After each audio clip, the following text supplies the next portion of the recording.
Hey, today's episode is brought to you by Fastmail. Private, secure, ad-free email hosting that's lightning fast. Packages start from less than $4 a month and you can grab a free 30-day trial plus get 15% off your first year over at fastmail.com/Timbo. And we're also made possible thanks to 52ways.biz, that's B-I-Z, a free one-day live event that's filling up real fast. Hosted by small business expert Dale Beaumont for business owners who want to grow. We all want a bit of that, right? Grab your free tickets now over at 52ways, that's 52ways.biz, before it's too late.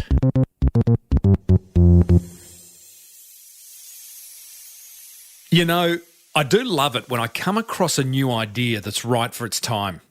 I love it even more if it involves food, beer, and movies. And I especially love it when it's just down the road from a holiday house. Today's successful business owner ticks every one of those boxes. Well, I said, welcome to a small business marketing show where successful small business owners share their souls to take your marketing straight to the lead. Now, here's your host, Mr. Timbo Reid. And welcome back to the Small Business Big Marketing Show. I am your host, Timbo Reid. But you, infinitely more importantly, are a motivated business owner and you are ready to crank out some great marketing to build that beautiful business of yours into the empire it deserves to be. It's exactly what we do around here. Been doing it for 362 episodes. If it's your first time around, welcome. A big virtual hug to you. If it's your, 180th time around, welcome back. Thanks for sticking with us. Big show today. Julian Grant, the founder of a very cool new outdoor cinema concept, shares how and why year one has been a huge success for him. Resident techspert Dale Beaumont from 52 Ways has an idea that will supercharge your email and blog post headlines. I share another low-cost marketing idea that will ensure you never eat alone again if you choose to. And we go back into the vault, revisiting a chat I had with Rowdy McLean, who demanded that we all play a bigger game. He says, that was a great chat. As per usual, team, there is marketing GOLD dripping from the ceiling over here at Small Business Big Marketing's HQ. So let's get stuck right in.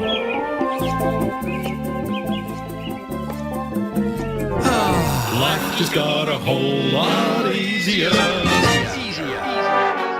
Hi, it's Dale Beaumont here from 52ways.biz, the best one-day business workshop ever, with another productivity tool to make your business life a whole lot easier. So what is the tool that I'm going to share with you today? Well, it's called Headline Analyzer, and it's from a company called CoSchedule.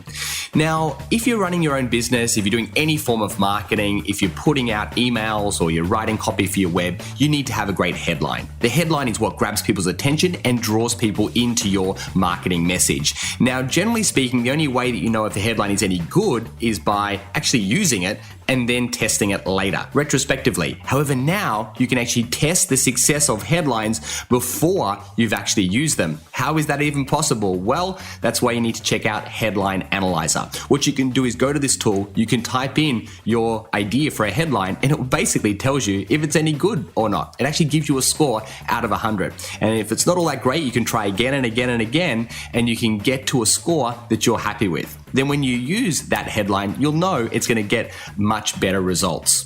There you have it. I told you life would get a whole lot easier. This has been Dale Beaumont from 52ways.biz. Now, back to you, Timbo. Life just got a whole lot easier. Headline Analyzer. It's actually a ripper tool. Used it many times. You know, the analysis it gives you on each headline really helps you understand what's working and why. Hey, if you're loving the productivity tools Dale's sharing, then you're going to love his upcoming live event. It's 8 hours of solid business building gold. It's happening around Australia starting in May and going on for a few months. You can grab a free ticket for you and a friend now over at 52ways.biz. See you at the Melbourne event.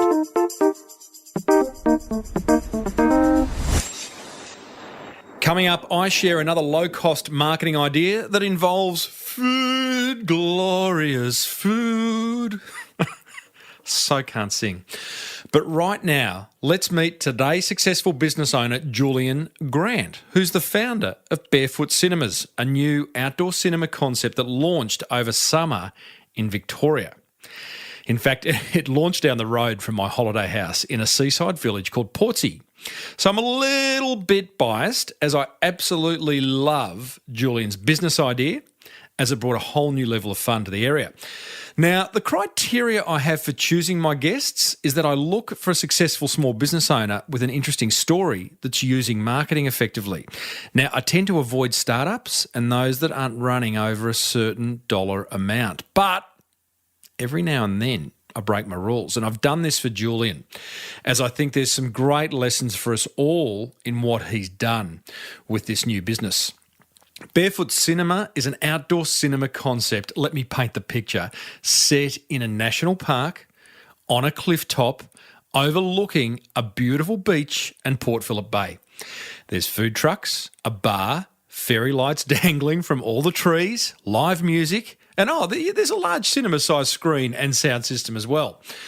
You sort of feel like you're in a Jack Johnson video. It's so cool. What I also love about the Barefoot Cinema concept is that by day, Julian is a young whippersnapper solicitor. So this is a side hustle, one which, given the success he's had in year one, may well become his full-time focus very quickly as he starts a national expansion. He'll talk about that shortly. I started off by asking Julian why he chose such a labour-intensive idea when he's already busy enough. Well, I've always been sort of interested in outdoor events and particularly outdoor cinemas. Had this idea in the pipeline sort of for a while. In the meantime, got a full-time job and been working at that all the time. But the opportunity sort of came around when my girlfriend wasn't working too much. My brother had a bit of time off. So together, without me being able to put too much time in because of my full-time job, we were able to sort of do it together. So that's how it came about. So you were supporting the family and generating a second income. Being a solicitor doesn't pay much. Exactly. So where'd the idea come from for Barefoot? Yeah, so like I said, always liked outdoor cinemas myself, and then growing up on the Mornington Peninsula, I thought there was a bit of a lack of entertainment options down there, aside from the standard pubs and that sort of thing. So thought something else to do at night, and love all the natural beauty down there, lots of beautiful spots, and thought, how can we combine those two sort of ideas, and thought that an outdoor cinema that showcased that natural beauty while also giving people of all ages, families, something to do was a good thing to do. So that's why we sort of pursued that. Did you have other ideas in mind? Like, were you looking for something extra to do, or it was just one thing that you really wanted to do? It was an outdoor event of some description, and my family business, or like my family's business, is sort of AV as well. So having that audiovisual sort of background to go with this, and outdoor cinemas, while there is a lot of work that goes into setting one up and a lot of money that goes into setting one up as well, it's not as hard to set up maybe as some other events or outdoor festivals and stuff, so it's sort of a good way to test the water and see how it went. Mate, the minute I heard about Barefoot Cinema, I got it, like as a name, I got it. Love Portsea, love the whole Mornington Peninsula, so I was quickly sold. But it looked like, when I went and checked it out, it looked like a massive idea. Like there was a lot of moving parts. Yeah, it was, and I think the whole idea about Barefoot Cinema is to be fun, friendly, sort of relaxed atmosphere on the beach, something to do while people are on holidays down in that beautiful and exclusive location. But as we got more into developing, and at the start it was a bit like, let's do an outdoor cinema, let's see how that goes. And as you get further and further into the planning of that, it's kind of like it just snowballs, and there's more and more things to do, and closer to the event, they're just minute details that you have to then think about and put into place. So it did grow. Let's talk about the macro details to start with, because you're in a national park. You're at Point Nepean National Park, one of the most beautiful parts of Victoria, arguably the world. I just think it's an amazing place. So the first thing you've got to do is get a permit from Parks Victoria to put on a large live event 10, 12 days in summer. How do you do that? Yeah, and so that's, I suppose, where having the skills as a solicitor helped a lot with that, because I was able to navigate through and it's a pretty lengthy process. It was probably about a 9-month process from start to finish with Parks from when I first contacted them. And that was sort of when I had the idea, that was the initial hurdle that I need to overcome, is find a good site, get a permit to be able to use that site. And once I was able to do that, then I thought we'd be able to put it on. But there was a lot of work that went into satisfying all the requirements of Parks, which are quite extensive. With them, I would have lasted 3 minutes, by the way. But were there moments when you just looked at someone across the table in the public servant office and just gone, really? Yeah, and plenty of times. So being a solicitor, what does that bring? What can we learn from you as a solicitor when negotiating frustrating things? It's not necessarily sort of negotiating, it's more just there's a lot of steps that you need to go through, and you need to be meticulous in going through that detail, making sure if you're going to provide a risk management plan to them, you do an extensive one, that they're not going to come back with a whole lot of changes and it's going to take a lot of time to finalise. So if you get it right the first time and do a good detailed job, then you can sort of progress to the next steps. There's always, it's a lengthy process and there's a lot of steps in there that sometimes you think, why do we need to do this and do it so detailed? There is a process, so as long as you sort of that background of attention to detail, being a lawyer, you go through step by step and do the process, and then you can sort of get there in the end. Okay, cool. There's something to be learned here, just basically about proposal writing or pitch writing, which is understand. Correct me if I'm wrong. Come in as the solicitor, bang your fist on the table. You've identified what needs to be answered, and then over answered each time. Yeah, exactly. And we also came into this with a view to establishing a long-term relationship with Parks and the local council. So we wanted to not only do what was required, but also think about the values that they're trying to promote through their parks. They're big about getting families involved, showcasing the natural beauty, being gentle on the landscapes. So those were sort of things that we went out of our way to try and make sure that we achieved them and overachieved them, so that they're all happy with the outcome as well. Give us an example of a couple of the other kind of macro things, hurdles that you had to overcome. So I suppose that the funding for this sort of event, initially we were self-funding at the start, so you have to sort of go out and try and get sponsorship. And listening to one of your previous guests, Sarah from the Hunter Safety Awards. SJ, yeah. Yeah, sort of related to that a lot, in that going out there as two sort of individuals, my girlfriend and I, trying to tell big businesses and corporates that, we're going to put on a really professional event and try and sell the vision that is Barefoot Cinema. That was a definite sort of macro challenge to try and get that across the line and work out exactly how we were going to structure those sort of deals as well. So sponsorship is hard. I don't care who you are, who you're talking to. I mean, getting sponsors for this show is an ongoing challenge. Anyone I speak to, try and get. You got to sell them the dream. You are competing against often mediums or opportunities with much bigger audiences. So, what did you? Because you got some decent sponsors. You got Yelna Yogurt. You got who else? Yeah, so Yelna Yogurt were a fantastic supporter right from the start. They got on, saw the vision and saw where we were going with it right from the start. So we're big supporters, and we really couldn't have done it without them. They helped us get going at the start. We had Triple M as a media partner. We had Healthy Warrior, which have got 3 brands, Juice Lab, the Bar Counter and Naked Truth. So they were sort of our candy bar suppliers. Beer. Sea Road Ferries down there. Lion Co came on with 4X, Summer Bright. So we've got some good names. Okay, so what did Yelna get that others didn't so quickly?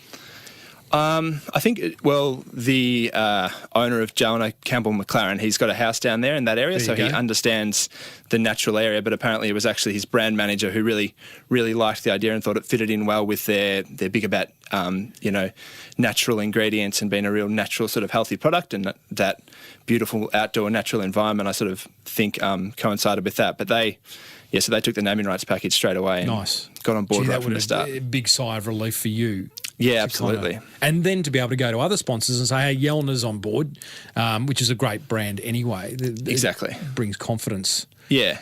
Okay, so sponsorship, permits for the park. It's an absolutely amazing location. I mean, being a podcast, it's hard to paint a picture of it. You've got to see it. I'm going to put some photos in the show notes so people can see what you created. It was quite beautiful. Getting the films, you had, in the end, 12 titles? Yeah. How do you get the permission to run a film? Yeah, so that was another challenge. I suppose, the other things, so getting the films and getting the equipment to play the films and all that sort of stuff, getting the screen where the other two Getting things. the sound right. It's outdoors. You're on a cliff. Yeah, exactly. So the films come, you have to find out who the film distributors are in Australia and then contact them, get an account with them, sort of depending on how a new release you're trying to show, they want to see what sort of equipment you're using and that sort of thing. So then you've got to select your films and, it's not overly difficult, but there's a lot of steps you go through. What do you pay for a film? So they take a commission on ticket sales. Because you could have gone down to the local video store and just got the DVD. Yeah, you could give that a crack, but if you get caught, I think it costs you a fair bit more. Good luck with that. What was the most popular film?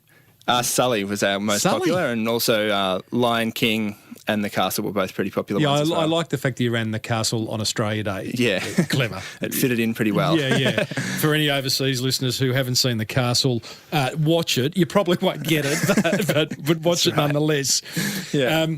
In the development of Barefoot Cinema, Julian, was there a freak-out moment where you've looked at your girlfriend and your brother and maybe your boss back at your law firm and gone, what on earth are we doing? Yeah. There were plenty of those moments. We still have them. So Why? It's just the constant process, especially starting in your first year in the event. It was constantly like we had to plan for a big successful event, but each step of the way it was just sort of like we didn't have enough time to secure everything before we moved on to the next hurdle. So we were, pushing for sponsorship and telling the sponsors how fantastic this event was going to be without having any ticket sales or any sort of runs on the board yet. And then you go into plan how many toilets, how much infrastructure you need for the crowd without knowing how many people you're going to get there. So it was constantly like we wanted to, and we didn't want to hold back on any expense for the event because we really thought whether we make money this first year or lose money, we wanted to show that the brand about Barefoot Cinema is a premium event in an exclusive location, beautiful sort of scenery. So we didn't want to hold back on putting on a really fantastic event, but that meant that we were investing a lot of money and we were taking some risks that we were definitely looking at each other sometimes and going, right, are we really going to go ahead with this? Like this is the no turning back point now. So let's keep going. Was there a moment in time? Can you remember back and think there was that moment where we've gone, are we going or not? Well, before we started selling tickets, I suppose was one of those moments where we were thinking, right, how's the sponsorship money looking? How are we going from that perspective? Are we going to start putting on this event? And once we start selling tickets, then it's going to be a lot harder to pull out at that point. And then as the initial ticket sales start to happen and you're getting close to the event, there's probably another few weeks out where you're like, right, now we really can't pull out. So, love it. Yeah. Listeners, I'm talking to Julian Grant. He is the founder of Barefoot Cinemas that happened down at beautiful Portsea, which is a beachside village in Victoria over summer just gone. I want to break down the marketing because you did lots of little bits of marketing. I want to understand what worked and what didn't. Yeah. But let me ask you this. Was it successful? Yeah, it was really successful. So we were really, really happy with how it went for the first year. The feedback we got from everybody that came and from the community and from the local stakeholders was all fantastic, and that's exactly what we wanted to achieve in the first year. We wanted to show people what our vision was, do the event, show people, have some footage of it, have some photos of it, so that next year we can go on and sell the event and hope that everybody had a really great time so that they'll tell their friends and they'll come back and the word will spread. So it sounds to me like success criteria was feedback from local traders, people having fun. Yeah. Did you lose money, make money, break even? We had a small loss in the first year, but like I said, that's sort of expected, and we wanted to invest more, and we did a lot of things that we didn't necessarily have to do. We didn't. Yeah, right. Some of these outdoor cinemas you'll go to, and they're sort of the bare minimum. You turn up, there's grass, there's a screen, and you sit down and do what you want with it. Yep. We really wanted to put on an event where it was a special occasion. You come in, and it's sort of laid on for you, and it feels special from the moment you arrive. So that was the whole idea of Barefoot Cinema. Brilliant. So the small loss that you took. And I'm guessing none of you took a salary out of it. No. Therefore, it's your cost of marketing for years 2, 3, 4 and beyond. I mean, now you have got proof of concept, video, photos, people's opinions, testimonials of sponsors. Yeah. Mate, that's worth $1 million. Yeah, exactly. And that was the aim for the first year. So from that perspective, it was really, really successful. So have you wrapped that up into a beautiful package now where a sponsor can see it and go, I want to be a part of that? Yeah, we did. So the first year as well, we tried to put together a package as best we could, but without photos, it was a bit harder. It was more describing the vision, where this year we've been able to add a lot of beautiful photos and a promotional video that we've got done as well about the event. So that's it definitely helps to sell the vision for the next years and to go out to sponsors, which we're currently doing at the moment. So Brilliant. Try and sell it to them. Okay, let's break down the marketing, because you and I had a few discussions in the lead up and during as to what you could and couldn't do and how to spend a limited budget. Getting bumps on seats is hard. Yeah. So just walk us through maybe the top 5 marketing initiatives you took. Yeah, getting bums on seats definitely is hard, and it's a lot harder than you might think at the start, especially down that area. I was a little bit naive, having grown up down there where there's such an influx of tourists that come down at that time. It seems like a lot of the businesses in the main streets that open up their doors, people will just walk in. But we're in quite a secluded location, so getting people to just walk in wasn't as simple as that. Let's just explain that, because it is. It's at the very end. The Mornington Peninsula becomes a tiny little finger at the very end, before it becomes the sea. And that little finger is called Point Nepean National Park. There is no through traffic. You don't drive past and go, oh, Barefoot Cinemas on tonight. You actually have to work hard at letting people know that. Yeah, that's right. That was definitely a challenge. And okay, so what did you do? So let's start with Triple M, media partner. Good or bad? So Triple M, from the perspective of getting a really respectable, great, well-known brand media partner on board, was fantastic, and was able to then go to other sponsors and say, look, we've got Triple M on board. So from a credibility standpoint, it was really great to have Triple M on board. In terms of the actual package that we got back, I don't know if it was ideally suited to our market. Sort of that mass media marketing to a predominantly Melbourne audience wasn't ideally suited to us. And I think unless you've got a big budget that you can spend on a really big campaign across the radio network, you're easily going to get lost amongst all the other ads that are on that sort of. So what did you get? You got live reads, you got a bit of website coverage. So they ran a competition online for our event. They did a number of recorded ads, and then they also did some promotion through their Facebook and social media. Mm-hmm. Yeah. Okay. So good for credibility, not great for getting bums on seats. Yeah. Did you therefore learn from that it was local area marketing that was really going to get bums on seats? Yeah, definitely local area marketing and social media, and being able to target social media to that area as well was, I think social media... We had a bit of an issue with our ticketing provider, so we couldn't get the exact statistics on how many sales we got or conversions we got through social media, but we estimate pretty conservatively that it was probably about half our ticket sales, or just under half our ticket sales. How did you use social media? So, again, starting from without any sort of experience in this, we made a few mistakes along the way where we went and got some social media consultants in to advise us, and again, without having a massive package to be able to let them run with it. I think that was a bit of wasted money. But we did eventually get a pretty good following on social media just by posting about the event, showing videos, taking people behind the scenes of what was happening and showing them what was happening each night. And did you find behind the scenes stuff to be really effective?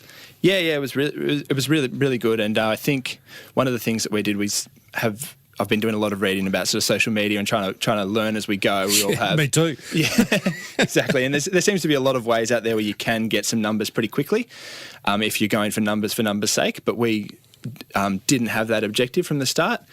We really wanted to get an audience that's interacting and that sort of really appreciates what we're doing on social media. And we've got that, we don't have the biggest numbers in the world, but we do have, every time we put up a post, we're getting a lot of interaction from our audience, and people are really connect with what we're doing down there. So I think it's a really valuable audience. We're talking Facebook, Instagram are our two key social media channels. One over the other?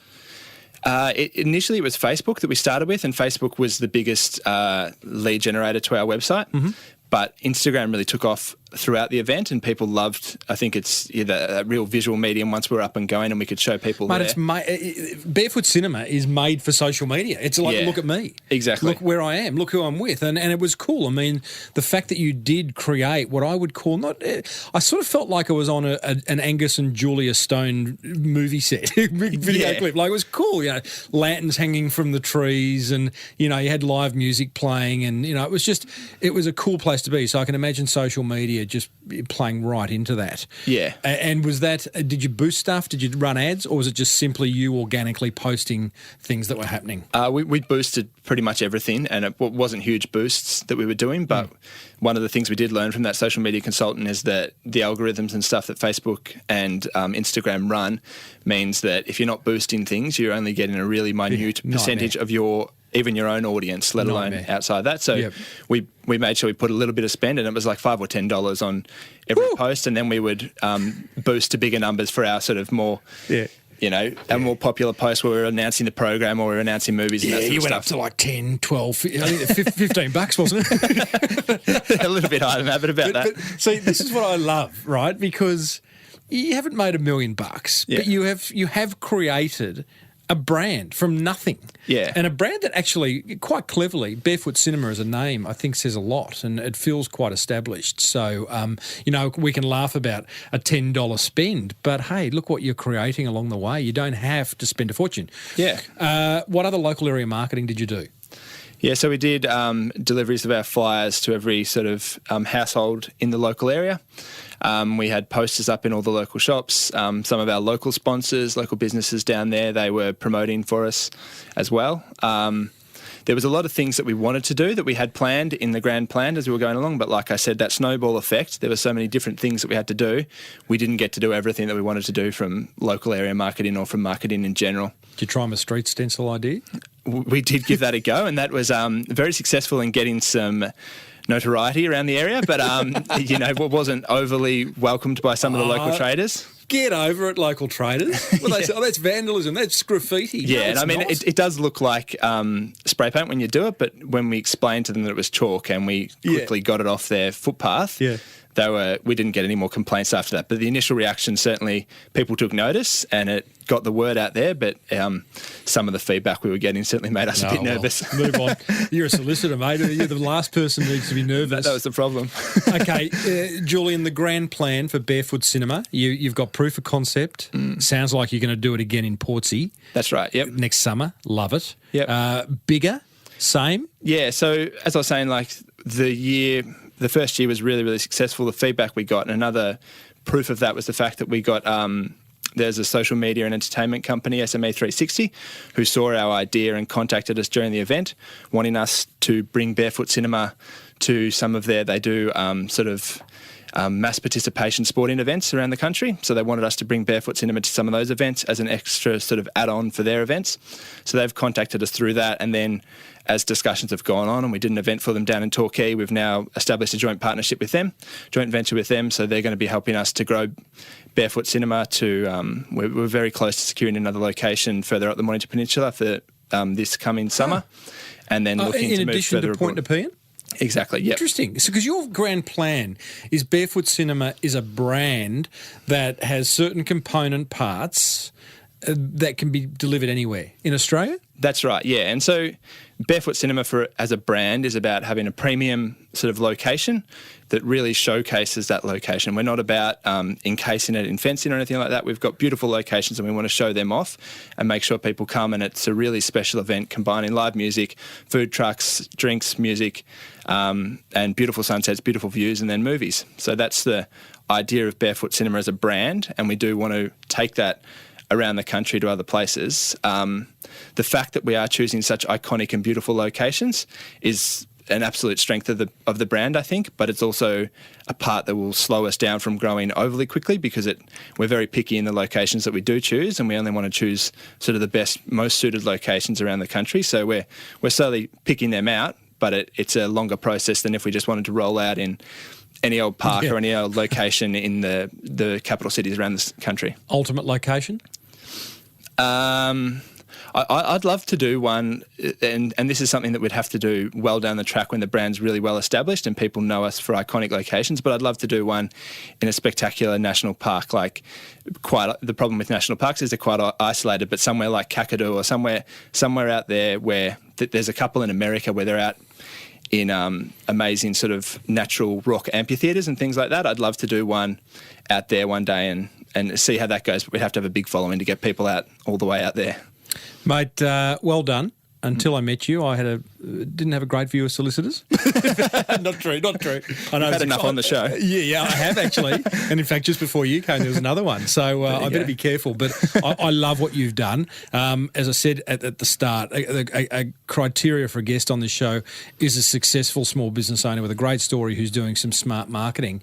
I actually think you do fit all those, although you're not making $1 million yet. I think you will. I think you're onto an idea that has legs and that's right for its time. It's full of escapism and excitement and joy. So well done, buddy. Oh, thank you very much. Yeah, thanks for having us on the show. I'm really happy to be here. Don't get all emotional. Thanks, Julian. And if any sponsors out there want to get on board, make sure to hit us up. Mate, absolutely. Great call to action, hey? Yeah. Love your work. Yeah. How would they find you? Yeah, so get online to our website, barefootcinema.com.au, or our social media channels. They're all Barefoot. Can I give you a Cinema. little tip? Yeah. Give him your email address. Yeah, so it's julian@barefootcinema.com.au. Hit us up on there and we'll get in contact. Love to hear from great sponsors. Thanks, rookie. Thanks a lot.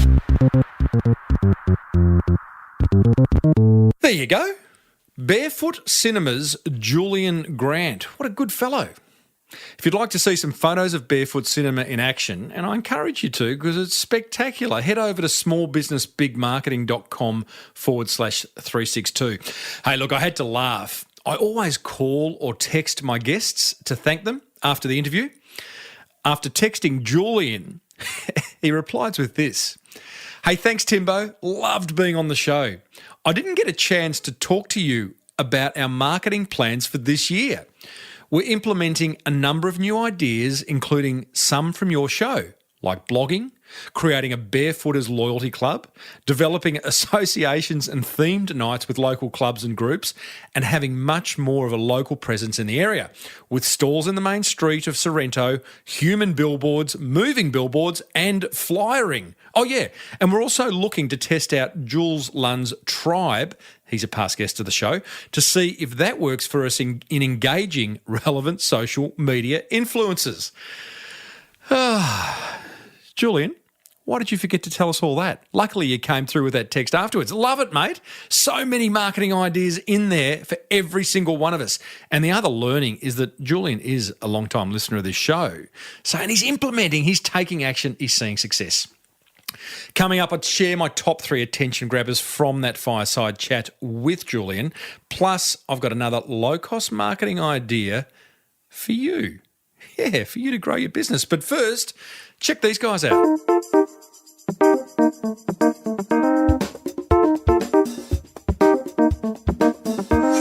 This show is lovingly supported by Fastmail, an insanely secure, ad-free email hosting service for that beautiful business of yours.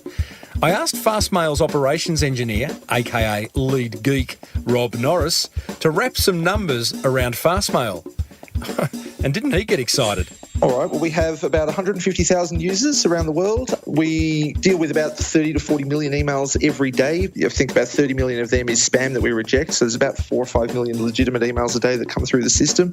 We have 500 terabytes of just backup storage. So this is not the day-to-day mail that people use, but just all of their mail, last ditch, the world is on fire. We've got a copy of everything. So that's a ton of that. And we operate at that scale, but the company is probably only around 20 people. We run small, but we pack a punch. Fastmail, taking the fear out of Armageddon. Packages start from less than $4 a month. Grab a free 30-day trial plus 15% off your first year over at fastmail.com/Timbo. Alrighty, my top 3 attention grabbers from that chat with Julian Grant from Barefoot Cinemas, thanks to 52ways.biz and fastmail.com/Timbo. Attention grabber number 1, brand clarity. I love how Julian could so easily articulate exactly what his Barefoot Cinema brand stands for. Now, if you can't do that for your business, then I strongly suggest you do it. Learn how to do it. You need some help? Join the Small Business Big Marketing Club. Attention grabber number 2, over-delivering. I love how Julian wasn't willing to cut corners. Whilst this impacted on his margins in year 1, it's meant that he has a bunch of sponsors who loved what they were involved with, a bunch of customers who loved attending it, and a product offering that is highly regarded. Year 2 is going to be so much easier for Julian. I just know it. Attention grabber number 3, behind the scenes social media posts. Now, I know many of you think you have nothing interesting to share on social media. If that's you, then think about some behind the scenes shots and stories from your business. We love that. It's voyeuristic. They work a treat. I've just started to broadcast my raw interviews on Facebook Live when I do them in the studio, and the engagement has been absolutely fantastic. So what grabbed your attention? I would love to know. Head over to smallbusinessbigmarketing.com/362 and let me know. What have you got to lose? It's time for one simple yet effective marketing idea that you can implement now. One that's not going to cost you a fortune and that might just generate you more awareness, more inquiry, and ultimately more sales. Ka-ching! I call today's idea the never eat alone hack. What's that old saying? Your net worth equals your network. Never a truer word spoken. If you want to build your network and your reputation, then make a habit to never eat alone. Although it can be tempting to work through lunch when you're busy, and who doesn't do that, you'll find that taking the time to meet with other business owners, suppliers, journalists, and potential partners, business partners that is, can be effective in growing your business. So here's my 3 steps to never eating alone again. Step 1. Block out at least one lunchtime per week to have lunch with someone else. Step 2, choose 3 different restaurants or cafes that are suitable for both eating and talking. Very important. Having this sorted means you'll never need to think about where you're going to go. Step 3, create a list of the first 12 people you'd like to have lunch with and lock them in. Spend an hour ringing around, locking them in. And here's my pro tip. Get crystal clear on what outcome you want from each of these lunchtime rendezvous. Maybe it's simply to reconnect with an old client. Maybe it's to pitch an idea to a journo. Maybe it's to schmooze a supplier to bring your costs down. Whatever it is, just be clear on the outcome. Well, there's my 3 steps to never eating alone. Head over to smallbusinessbigmarketing.com/362 where you'll find some additional resources, including a link to a great book on this exact topic called Never Eat Alone and Other Secrets to Success, One Relationship at a Time.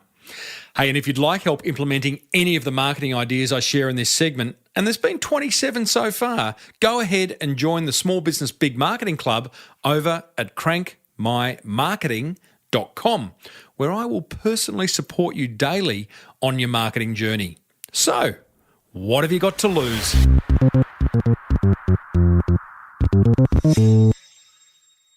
That almost wraps up another episode of the Small Business Big Marketing Show. But don't stress. You're probably not stressing, right? You're probably going, oh, there we go, another episode. But there's plenty more marketing gold coming your way in the weeks ahead, including a chat with Kate Morris, the owner of Adore Beauty, which is Australia's largest online beauty retailer. And boy, oh boy, has she got a great story to tell. Hey, have you listened to the chat I had with Rowdy McLean, who's all about helping us play a bigger game? He's got to be one of the most inspiring blokes I've had on this show. Here he is giving us humans a big pat on the back. Well, I just don't think we respect how incredible we are. We're the latest version in a long line of ancestors that have survived fire and famine and predators and disease and all sorts of things to arrive at the point that we're arrived at today. And, our lives are definitely better than the lives of those people who existed before us 50 or 100 years ago. There's no doubt about that. And I don't think we've reached the limits yet. You think about the Olympics, like the amount of times where you think that record will never be broken, and then somebody does it. And we're just incredible creatures, We can experience emotions that no other animal on the planet can experience. We can run, jump, walk, ride a bike, we're just incredibly amazing. Like, seriously, Tim, don't you get out of bed in the morning, look in the mirror and go, hey, Timbo, you're awesome. Well, maybe every second day, Rouds. Hey, you'll find that full interview plus hundreds more over at smallbusinessbigmarketing.com, or you can subscribe free on iTunes. Hey, I'd love to hear from you. Email me, tim@timreid, reid.com.au, or you can hit me up on Twitter at timboreid, REID, or join the Small Business Big Marketing Facebook page. Be sure to grab your free seat at Dale Beaumont's 52 Ways events that will be touring Australia and New Zealand in May, June and August this year.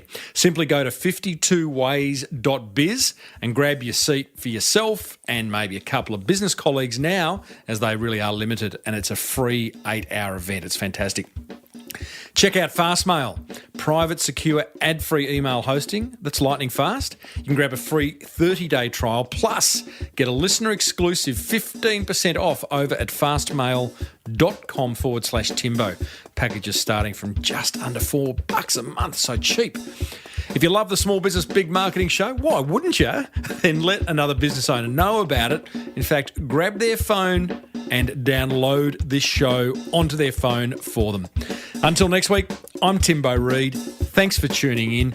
May your marketing be the best marketing. Bye for now.